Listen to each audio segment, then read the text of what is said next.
Di momen saat ini di sini kini, saya akan bercerita perjalanan belajar saya tentang how to embrace uncertainty.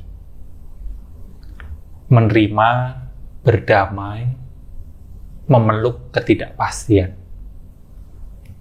Dalam perjalanan itu, saya menyadari bahwa ternyata hidup ini ya sifat alamiah, selalu nggak pasti. Kepastian di hidup ini satu-satunya adalah ketidakpastian itu sendiri. Setuju nggak kamu? Jadi ya kalau saya terlalu berusaha, saya begitu ngotot mengendalikan hidup ini, memastikan segala sesuatunya, malahan saya jadi jauh dari bahagia, sulit bahagia, justru hidup saya menderita. Di awal ini, saya akan nunjukin ke teman-teman semuanya satu foto yang selalu berhasil bikin saya insecure. Ini satu foto hasil jepretan teman saya, fotografer. Dia memotret saya, hasilnya banyak sekali, dan salah satunya adalah foto ini. Teman saya melihat foto ini, sebenarnya pengennya menghapus foto ini. Tapi ketika saya melihat foto ini, saya malah pengen menyimpan foto ini. Jangan dihapus, saya bilang gitu. Kenapa? Karena saya merasa foto ini mewakili perjalanan hidup saya. Tertuang dalam kata-kata, satu kutipan, seperti yang teman-teman bisa lihat. Hidup kadang kayak di foto. Belum siap, udah dijepret. Maksudnya gimana? Ya, cukup sering dalam hidup sayanya belum siap apa, ternyata kenyataan hidup udah meminta saya untuk mengalami sesuatu yang saya belum siap itu. Misal, belum siap mengalami kegagalan, kenyataan hidup sudah memberi saya kegagalan. Kalau soal relasi, misal saya belum siap mengalami kehilangan, atau saya belum siap berpisah, ternyata hidup ini mau nggak mau, suka nggak suka, saya mesti mengalami kehilangan dan perpisahan itu. Atau contoh yang lain, saya belum siap patah hati, kenyataan hidup sudah memberi saya pengalaman yang bikin saya patah hati. Jadi, sayanya belum siap, tapi hidup yang serba nggak pasti ini, masa depan yang selalu penuh dengan ketidakpastian, memberi saya atau membuat saya mengalami satu kejadian di mana saya belum siap mengalami itu. Contoh lain, belum siap pandemi, saya ataupun kita semua mesti mengalami kenyataan situasi pandemi. Dan kondisi pertemuan antara ketidaksiapan diri kita dengan kenyataan hidup yang nggak pasti dan nggak sesuai keinginan kita, membuat kita merasa takut. Bener nggak? Lalu muncul satu hal yang saya renungkan, kurang lebih seperti ini. Kita ini sebenarnya takut akan ketidakpastian atau takut dengan hal di luar ketidakpastian itu. Kalau kita mau melihat lebih mendalam, saya menemukan bahwa yang kita takuti itu tidak semata-mata ketidakpastiannya, tapi kita ini lebih takut akan tidak benarnya kepastian di pikiran kita. Contoh, misal ruangan gelap. Bukannya kita takut akan situasi gelap itu, tapi kita takut apa yang bakal terjadi di ruang gelap itu. Jadi kita kan menghadapi situasi gelap dan di pikiran kita sudah ada skenario-skenario yang kita rasa pasti bahwa nanti jangan-jangan di ruangan itu bakalan begini, bakalan begitu. Dan kita takut skenario-skenario itu ternyata terjadi atau skenario-skenario yang sudah kita rasa pasti di kepala kita itu ternyata nggak terjadi. Sehingga dalam pembelajaran perjalanan saya belajar how to embrace uncertainty, saya bukan takut akan ketidakpastian ya, tapi saya ternyata lebih takut akan tidak benarnya skenario-skenario, asumsi-asumsi yang saya rasa pasti di kepala saya. Ya. Bukan takut akan ketidakpastiannya, tapi saya takut kepastian-kepastian yang saya pegang itu ternyata tidak benar. Bukan karena takut akan cuaca hari ini, tapi yang lebih saya takuti kepastian-kepastian di kepala saya. Contoh misal, saya merasa pasti bahwa cuaca hari ini terang. Ternyata kepastian di kepala saya itu tidak benar atau tidak terjadi. Nah, saya takut akan hal itu. Saya takut dengan pikiran-pikiran saya sendiri. Bukan semata takut oleh atau takut dengan kenyataan hidup yang nggak pasti. Kenyataan hidup itu mau nggak mau, suka nggak suka, kan selalu konstan flux ya, selalu dinamis. Apakah kita bisa benar-benar memastikan hidup ini? Apakah kamu bisa benar-benar mengendalikan hidup ini? Itu satu pertanyaan yang perlu kita renungkan. Ya mungkin kita merasa, oh ya bisa kok, bisa. Saya bisa mengendalikan hidup ini, saya bisa memastikan apa yang bakal terjadi di malam hari nanti atau di esok hari. Di kadar tertentu, iya, kita bisa memastikan atau mengendalikan hidup ini sesuai dengan keinginan kita. Tapi kita tidak bisa sepenuhnya mengendalikan kenyataan hidup ini. Setuju? Kenyataan di hidup ini selalu nggak pasti dan selalu dinamis, selalu bervariasi. Kenyataan di hidup ini nggak bisa seenaknya kita kendalikan sesuai keinginan kita. Ya, hidup ini kenyataannya akan selalu bervariasi dari yang nyenengin dan yang nyebelin. Bervariasi dinamis dari bertemu terus berpisah. Gagal, sukses. Sehat, sakit. Jatuh cinta, patah hati. Dan masih banyak lagi contoh lainnya. Untung, rugi. Dan yang lebih besar adalah hidup dan mati. Gimana pun juga, hidup ini akan selalu seperti itu. Bervariasi, konstan flux.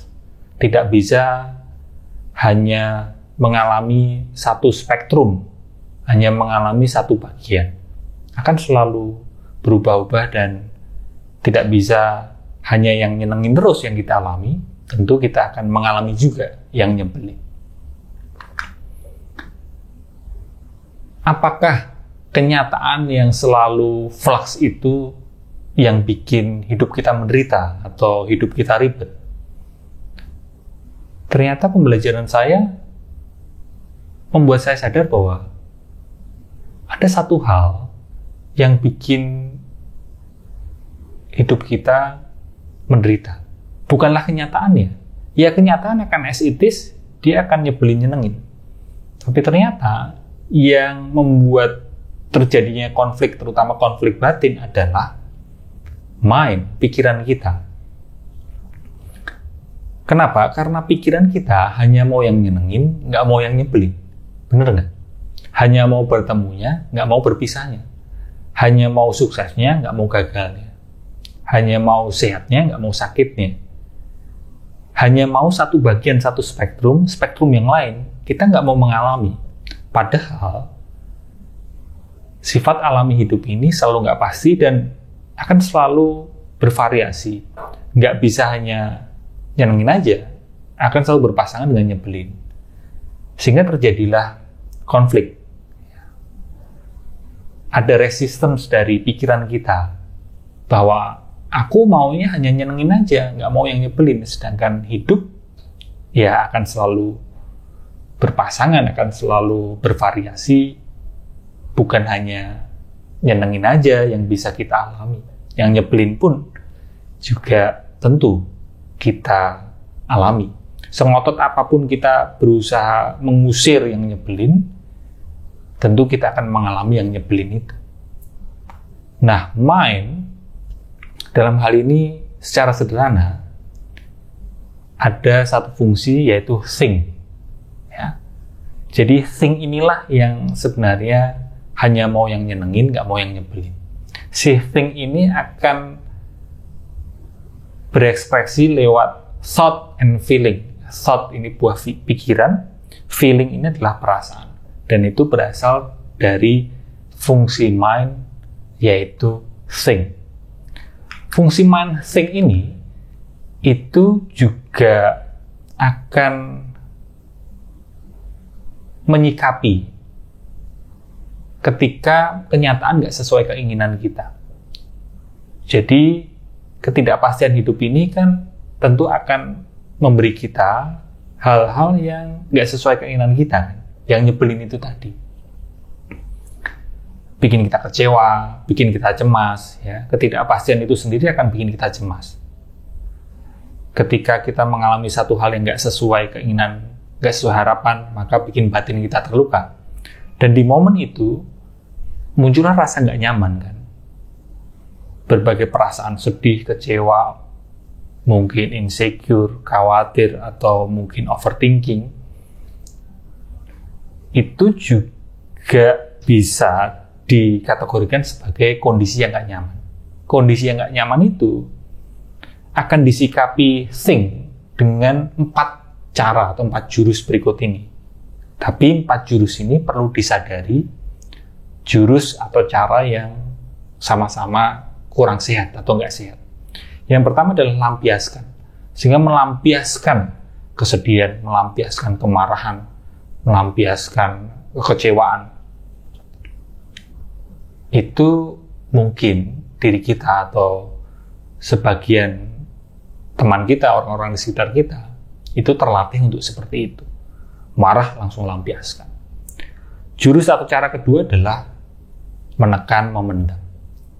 Sedih, tekan, pendam, yang muncul adalah ekspresi pokoknya harus luar biasa, harus hebat, harus tersenyum terus, harus gembira terus. Dua hal ini mungkin bertentangan.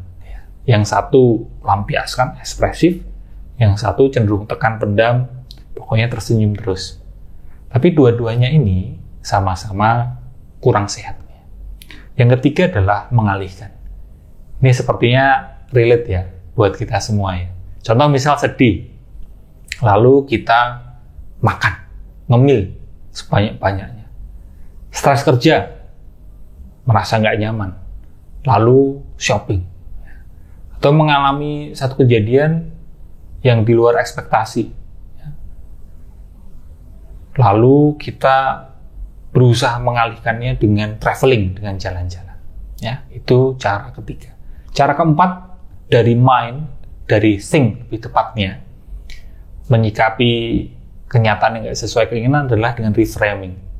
Contoh misal ngutak-ngatik pikiran ketika mengalami kegagalan, lalu berusaha gagal adalah sukses yang tertunda. Berusaha memberi makna yang kelihatannya lebih menyenangkan hati, lebih menenangkan hati. Ya. 4 jurus itu, 4 cara itu, mungkin di awal kita mengalami satu kejadian, satu kenyataan yang nggak sesuai keinginan, seminggu setelahnya, beberapa bulan setelahnya bahkan, kita mungkin masih melancarkan jurus atau cara-cara ini. Ya boleh-boleh saja, tapi perlu disadari, ini adalah cara yang mungkin malah hanya sebatas refreshing, tapi nggak memulihkan batin kita. Lalu cara yang sebenarnya sebaiknya kita lakukan untuk memulihkan adalah, tadi kan fungsi mind secara sederhana itu ada think, yang pertama. Yang kedua adalah sadar, aware, mindful. Dan disinilah yang perlu kita latih. Kita perlu sadar untuk memulihkan batin kita, termasuk menyadari si think, menyadari thought, menyadari feeling kita. Kalau kita kaitkan dengan how to embrace uncertainty, ketidakpastian bukanlah sumber masalahnya. Sumber masalahnya adalah pikiran kita atau think. Dan untuk kita bisa embrace uncertainty, kita perlu berlatih untuk menyadari, hanya menyadari, menjadi pengamat, be observer terhadap pikiran dan perasaan kita sendiri. Dengan menyadari, maka kita jadi berjarak. Kita adalah yang menyadari, bukan objek yang disadari. Sehingga rasa gembira akan berkunjung dan itu akan berlalu. Rasa sedih pun akan berkunjung setelahnya dan itu pun akan berlalu.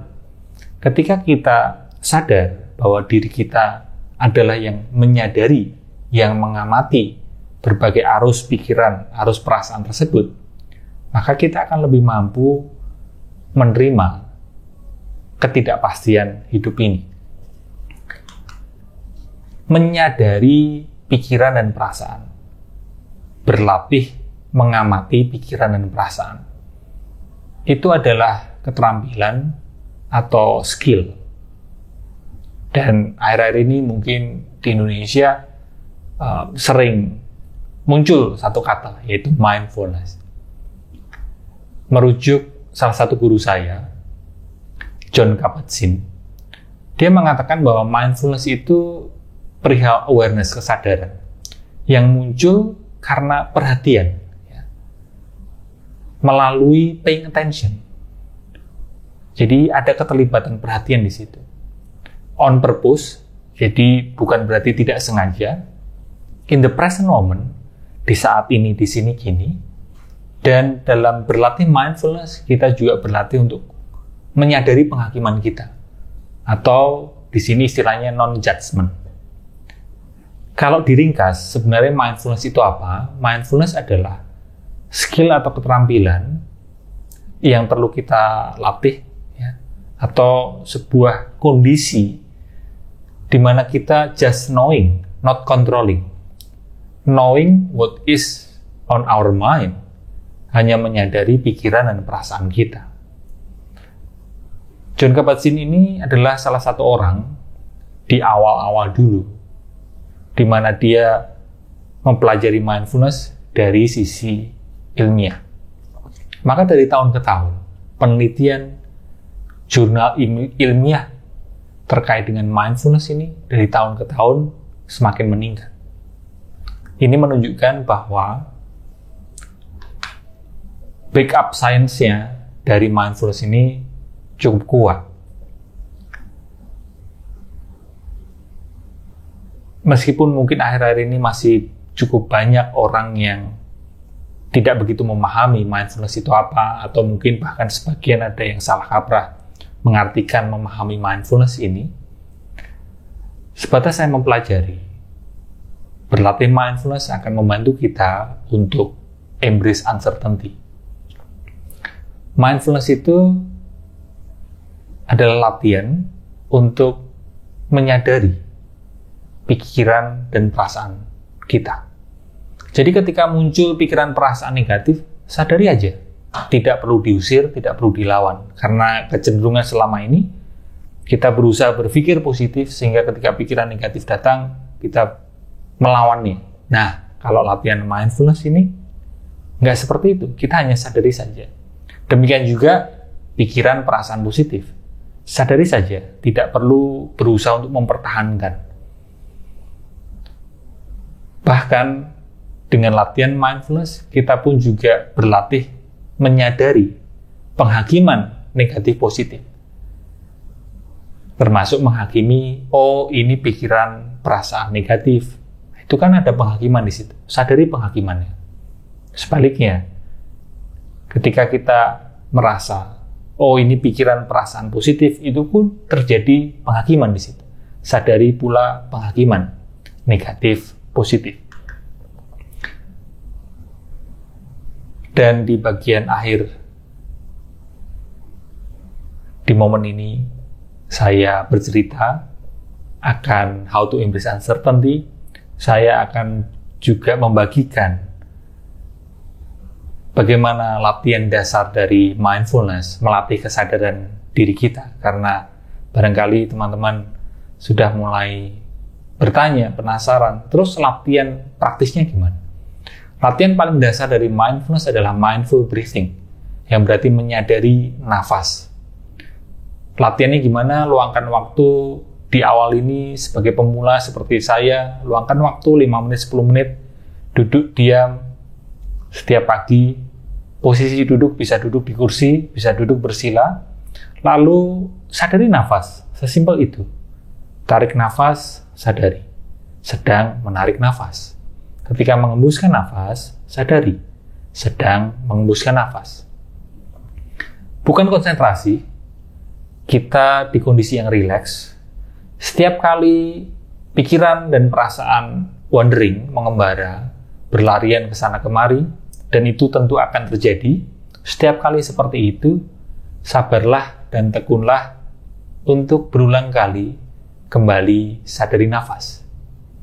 Setiap kali pikiran dan perasaan wandering, tidak perlu merasa bahwa latihanmu gagal. Pikiran dan perasaan yang berlarian ke sana kemari adalah bagian dari latihan. Di momen ini, saya bercerita akan hal ini. Saya berharap semoga kita lebih mampu berdamai dengan ketidakpastian dan menyadari akan adanya kenyataan, pikiran, dan kesadaran. Semoga kita tekun dan sabar melatih kesadaran kita, melatih otot kesadaran kita, sehingga kita lebih mampu memeluk dan berdamai dengan ketidakpastian. Semoga apa yang saya sampaikan ini menjadi benih, menjadi dorongan kita semua agar kita mampu dan berani menyelami diri kita sendiri dan mampu membina relasi sebaik mungkin, sesehat mungkin dengan diri sendiri. Sehingga dengan begitu kita akan lebih mampu berelasi baik, berelasi sehat dengan orang-orang di sekitar kita. Kita perlu bersama-sama turut serta membantu membangun, menciptakan Indonesia yang lebih damai dan penuh welas asih.